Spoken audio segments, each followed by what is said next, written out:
Gjykata kushtetuese hoqi pezullimin e zëvendës kryeministres dhe vendosi ta gjykojë çështjen në themel në fund të janarit. Në aspektin ligjor u eliminua një precedent unik në botë dhe u zbraps nga gjykata më e lartë e vendit një brutalitet alla shqiptarçe në interpretimin e ligjit, i cili goditi organizmin demokratik të shtetit.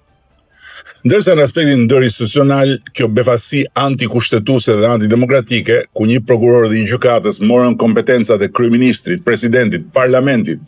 duke tollovitur shtetin dhe duke kthyer një proces ligjor në një gjyq partizan jashtë kornizës ligjit, kërkon me dorëmos një reflektim po kaq ndërinstitucional. Jo thjesht vetëm mbi këtë rast, po në tërësi mbi simptomat shqetësuese të ushtrimit me papërgjegjshmëri të pavarësisë pushtetit të drejtësisë, duke e bërë në jo një rast kurën më të dëmshme se sa sëmundja që luftojmë bashkarisht. Kjo shkreptim nuk erdhi në qell të pastër dhe nuk erdhi as e vetme për fat keq ose ndoshta për fat mirë, sepse paralelisht me pezullimin antikushtetues të një ministri, u shpërfaq këtë herë jo fal një prokurori dhe një gjykatësit vetëm, por fal dy shoqatash të gjyqtarëve të Shqipërisë, një tjetër brutalitet alla shqiptarçe me hapjen e një gjyqi nga gjykatësit për të rritur pagët e tyre. Po, e dëgjuat mirë, gjykatësit duan të rrisin vetë pagat e tyre. Jo për herë të parë fatkeqësisht, po për herë të dytë. Ata duan të marrin përsëri kompetencat e qeverisë të parlamentit,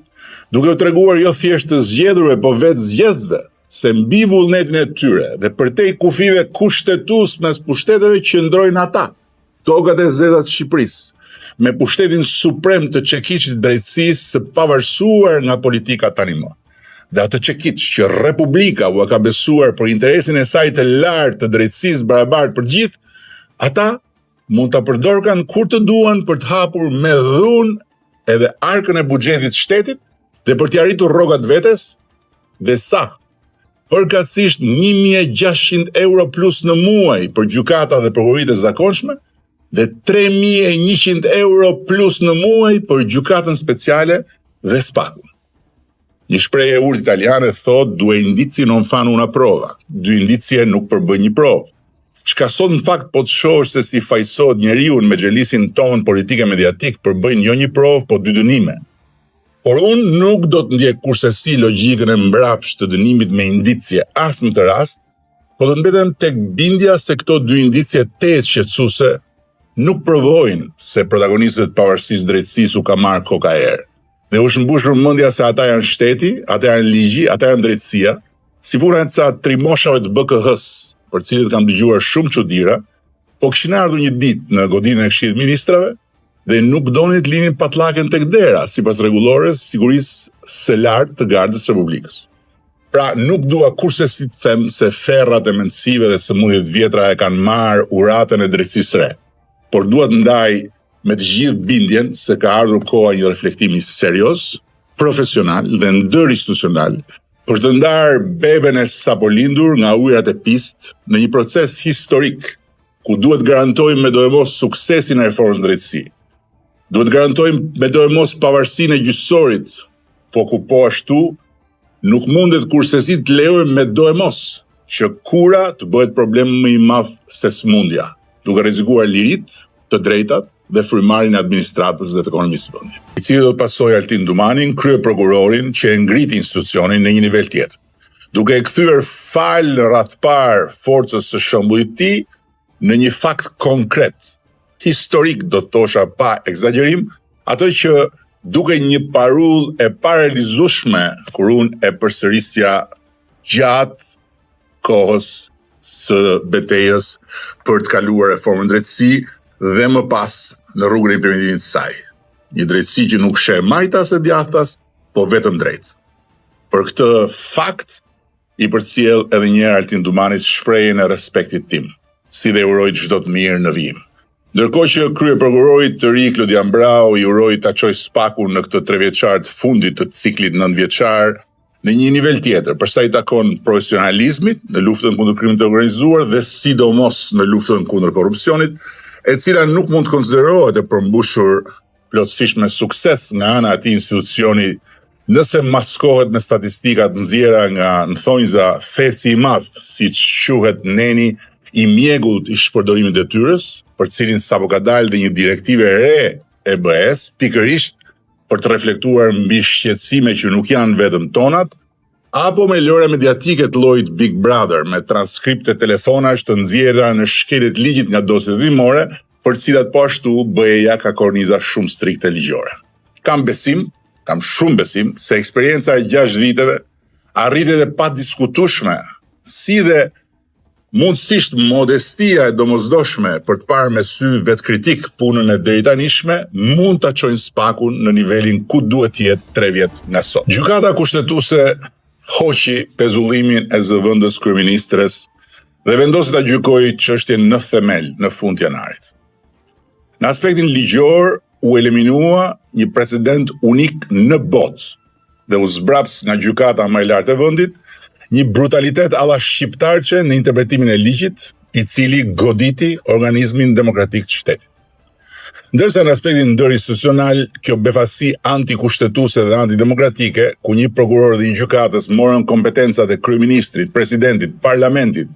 duke tollovitur shtetin dhe duke kthyer një proces ligjor në një gjyq partizan jashtë kornizës ligjit, kërkon me dorëmos një reflektim po kaq ndërinstitucional. Jo thjesht vetëm mbi këtë rast, por në tërësi mbi simptomat shqetësuese të ushtrimit me papërgjegjshmëri të pavarësisë pushtetit të drejtësisë, duke e bërë në jo një rast kurën më të dëmshme se sa sëmundja që luftojmë bashkarisht. Kjo shkreptim nuk erdhi në qell të pastër dhe nuk erdhi as e vetme për fat keq ose ndoshta për fat mirë, sepse paralelisht me pezullimin antikushtetues të një ministri, u shpërfaq këtë herë jo fal një prokurori dhe një gjykatësit vetëm, por fal 2 shoqatash të gjyqtarëve të Shqipërisë, një tjetër brutalitet alla shqiptarçe me hapjen e një gjyqi nga gjykatësit për të rritur pagët e tyre. Po, e dëgjuat mirë, gjykatësit duan të rrisin vetë pagat e tyre. Jo për herë të parë fatkeqësisht, po për herë të dytë. Ata duan të marrin përsëri kompetencat e qeverisë të parlamentit, duke u treguar jo thjesht të zgjedhurve, po vetë zgjedhësve, se mbi vullnetin e tyre dhe përtej kufive kushtetues mes pushteteve qëndrojnë ata, tokat e zeza të Shqipërisë, me pushtetin suprem të çekiçit të drejtësisë së pavarësuar nga politika tani më. Dhe atë çekiç që Republika u ka besuar për interesin e saj të lartë të drejtësisë barabartë për gjithë, ata mund ta përdorkan kur të duan për të hapur me dhunë edhe arkën e buxhetit të shtetit dhe për t'i arritur rrogat vetes, dhe sa? Përkatësisht 1.600 euro plus në muaj për gjykata dhe prokuroritë e zakonshme dhe 3.100 euro plus në muaj për gjykatën speciale dhe spakun. Një shprehje e urtë italiane thot due indizi non fanno una prova, 2 indicie nuk përbën një provë. Çka sot në fakt po të shohësh se si fajsot njeriu me xhelisin ton politike mediatik përbëjnë jo një provë, po 2 dënime. Por unë nuk do të ndjek kursesi logjikën e mbrapsht të dënimit me indicie as në të rast, po do të mbetem tek bindja se këto 2 indicie të shqetësuese nuk provojnë se protagonistët pavarësisë drejtësisë u ka marrë koka erë. Dhe u shmbush mendja se ata janë shteti, ata janë ligji, ata janë drejtësia, si puna e ca trimoshave të BKH-s, për cilët kam dëgjuar shumë çuditëra,